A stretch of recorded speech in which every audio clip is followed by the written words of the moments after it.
হাওড়ার 50 নম্বর ওয়ার্ডের এই মানুষজন তারা যে জলেই আছেন, জলে পড়েছেন, সেটা তো বুঝতে পারছেন।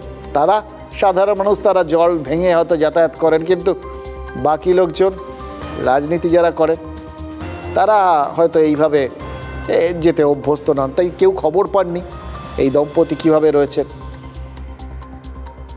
ভাবতে পারছেন? লিলুয়ার ভূতবাগানের মানুষজন বলছেন প্রতি বছর এভাবে তারা মাস 3-4 কাটিয়ে দেন।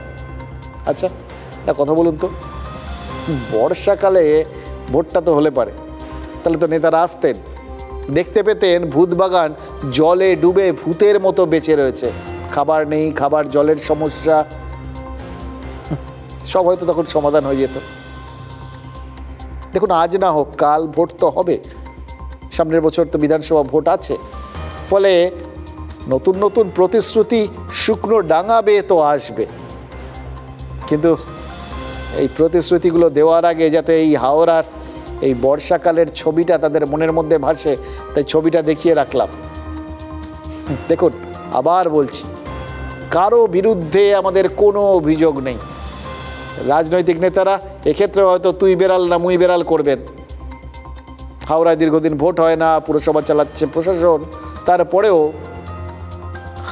আমরা জানি যে তারা বিশ্বাস করবেন যে তাদের কারোরই কোনো দায় নেই।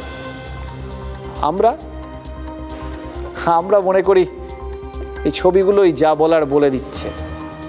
এই ছবিগুলো যদি ঠিক সময়ে তাদের মনের মধ্যে ভেসে না ওঠে, তাহলে কিন্তু গোড়ায় গণ্ডগোল হতে পারে।